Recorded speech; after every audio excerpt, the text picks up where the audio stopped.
Good morning.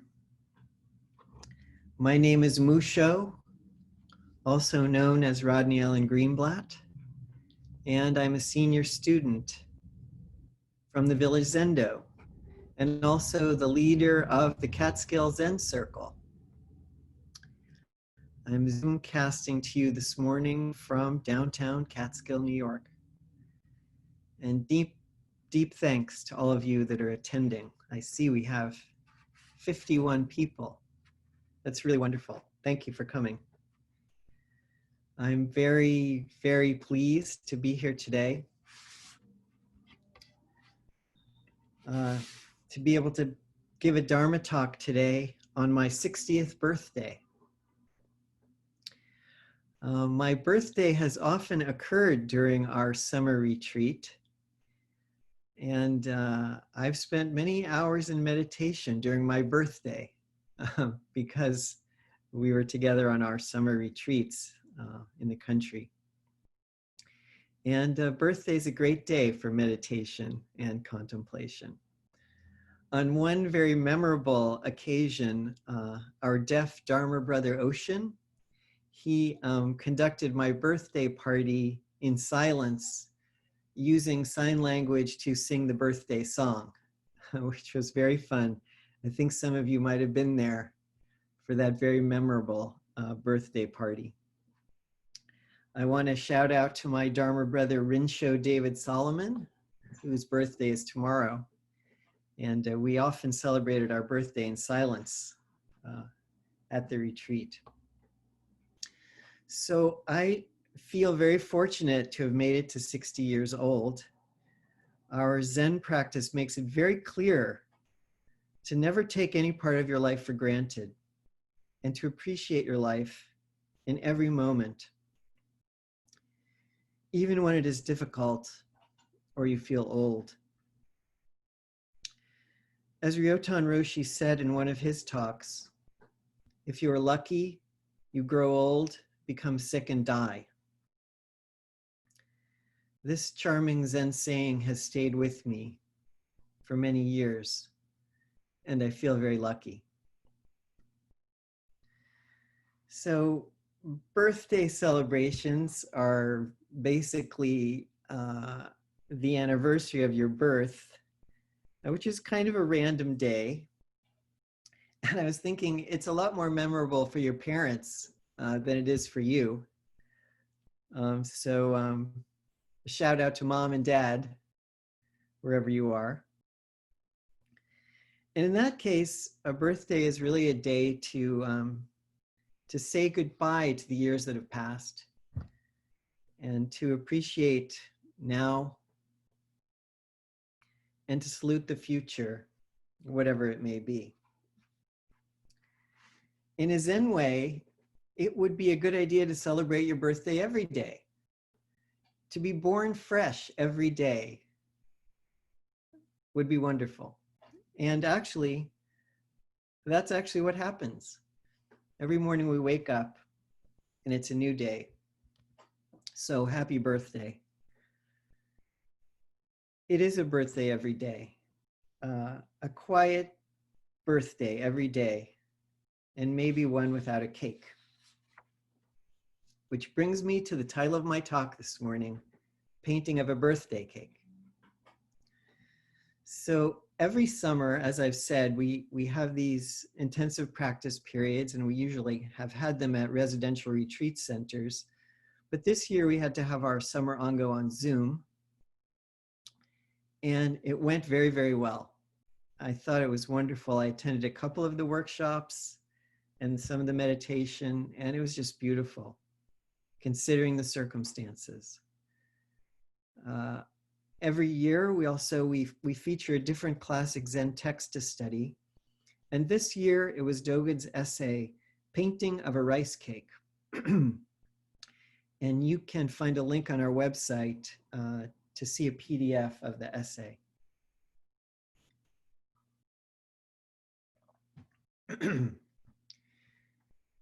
If you happen to be new to our group, Eihei Dogen Zenji was a 13th century Japanese genius Zen philosopher, poet, priest, and the founder of our Soto Zen lineage.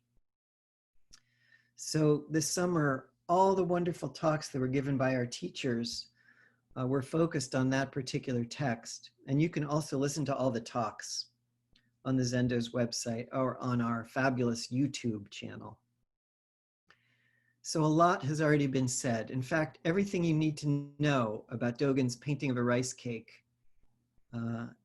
has been considered and talked about with beautiful metaphors and just so many great talks.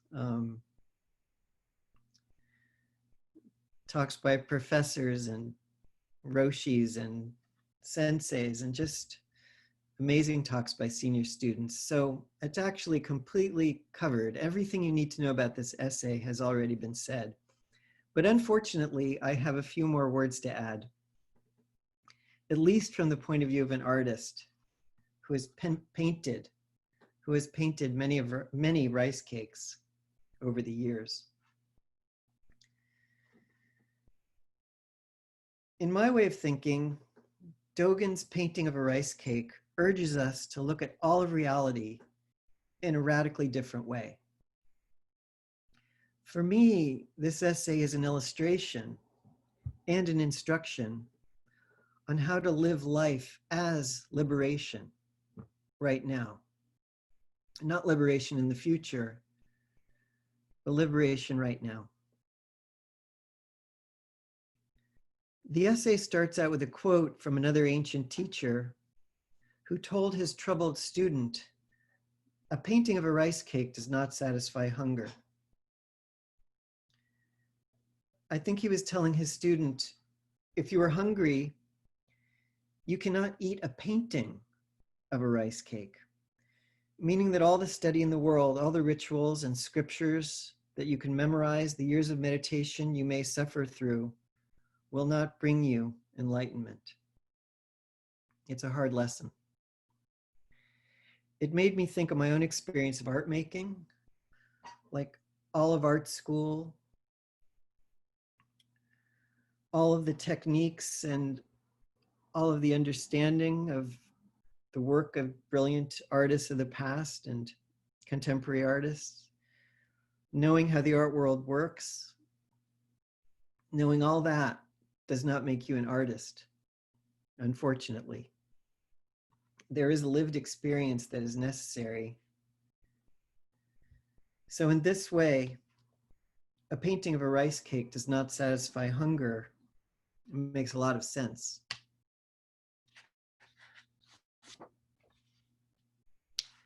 But then, in the middle of the third page of the essay, Dogen takes an unexpected turn. He disagrees with this seemingly sensible statement. And he says this: know that a painted rice cake is your face after your parents were born, your face before your parents were born. Thus, although it is neither born nor unborn, the moment when a painted rice cake is made of flour is the moment of actualizing the way.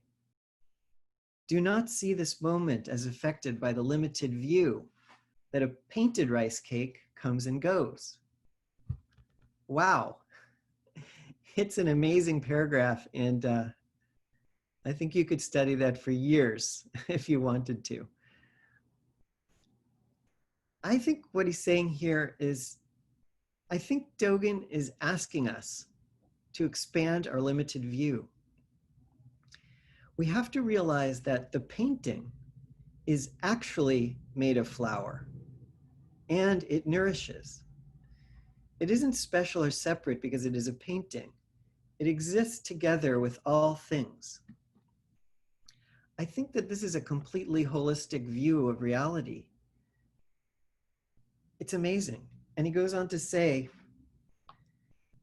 thus, understand that a painting is all-inclusive. A rice cake is all-inclusive. Things are all-inclusive. In this way, all rice cakes actualized right now are nothing but a painted rice cake. Everything is a painted rice cake. On the surface, all things and ideas are different. and are painted by different causes and conditions. Yet, they are all equal as phenomenon. In that way, they can't be separated from each other. Thus, all things are actual rice cakes and painted rice cakes at the same time, which is fantastic.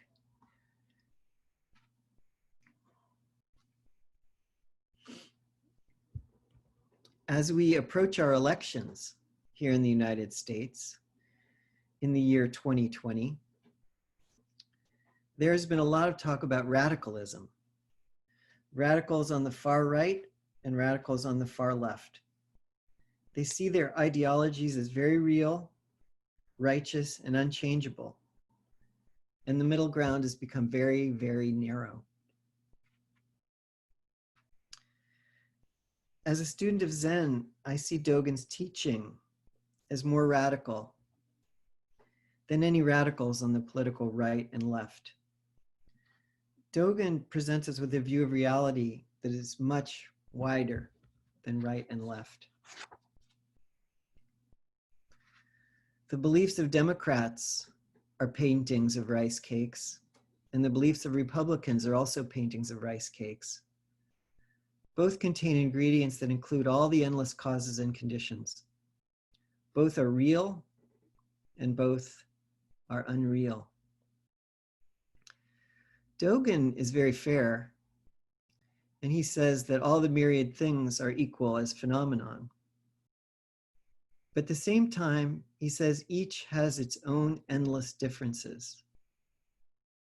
So paintings of rice cakes can be very different from each other, and the ingredients that are used in those cakes can be very, very different. A rice cake that is made with tear gas and raised police clubs is not a nourishing rice cake, but it is a rice cake. A rice cake filled with racism, sexism, and fear is not a nourishing rice cake, but it is a rice cake. And as paintings of cakes are not edible, lies are not truth, crimes are not beneficial, and cruelty is never justified.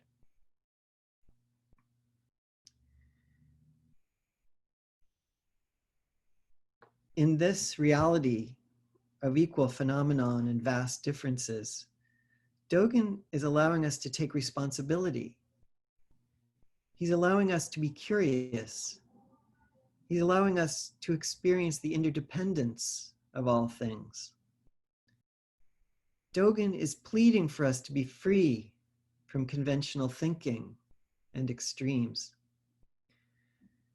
We should contemplate the causes and conditions, see all the differences, and act appropriately as soon as possible. It is a very difficult path to follow. That is why our Zen school requires so much meditation. To see the source of all these paintings, if there is one, you have to visit the uncurated gallery of the mind. Few people want to go to that gallery. When you get there, a kind person in a black robe meets you at the door. You're asked to sit in silence facing the wall, staring at the paintings produced by your own mind. Many of the paintings are troubling. Some are painted with longing, self-consciousness, boredom, and desires of all kinds.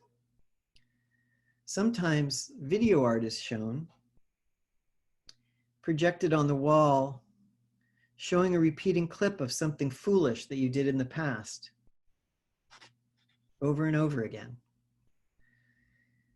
And some of the paintings are blank. But there are also paintings of birthday cakes, cool summer breezes, and passing clouds that change the color of light in the room. There are paintings of fruit and childhood joys and the smiling faces of dear friends. I see so many faces of friends right now as I look at my screen. As I said, few people want to go to the gallery of the mind and see the paintings there. For 1,000 years, the few followers of our Zen path have been going there, along with all the Buddhas and ancestors. The gallery of the mind is filled with Buddhas and ancestors. I think that is why Zen practice is truly radical. Not only is today my birthday, but it is also the last day of a large show of my artwork, my paintings and my sculptures, which have been on display in Hudson, New York. I really feel it's a show of my best work,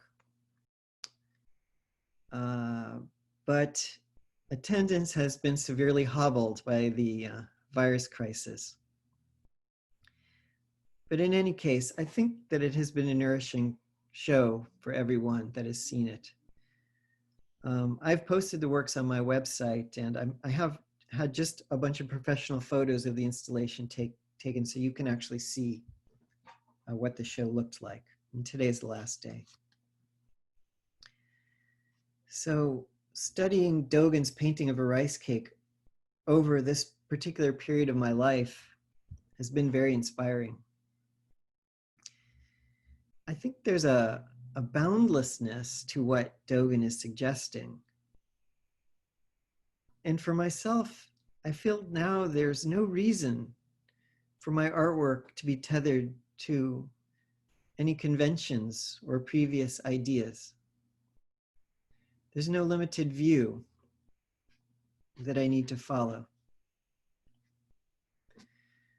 As long as I can take responsibility, remain curious, and participate in the interconnected universe of all things, I can paint rice cakes or birthday cakes or lemons or highways or abstractions that contain nothing recognizable. I can celebrate my birthday every day if I want and make the world a better place. Actually, we can all do this together. You don't have to be an artist or a poet, philosopher, priest to live your life the way Dogen is suggesting. The world of equanimity that painting of a rice cake is pointing to is not some far off time and place. It is this exact world right now. It's all inclusive and actualizing right now.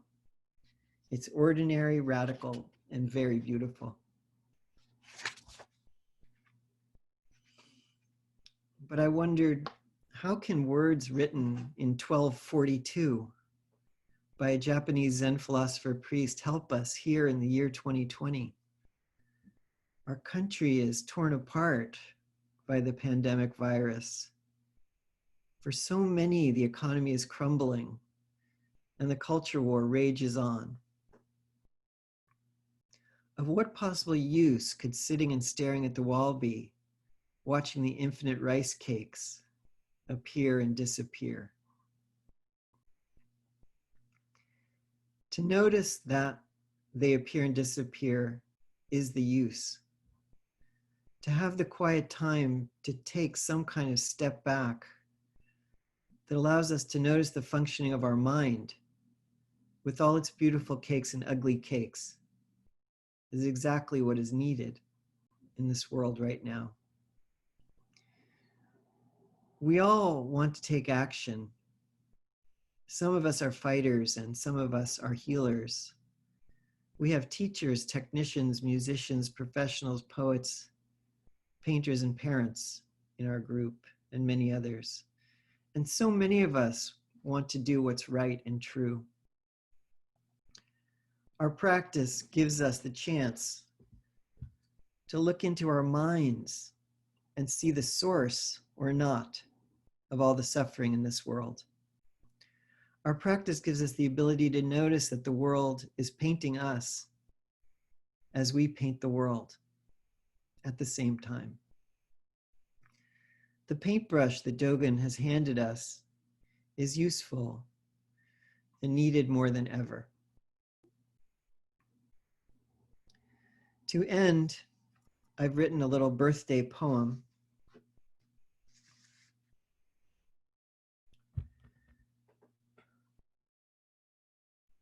Radical Zen Dharma. It allows responsibility.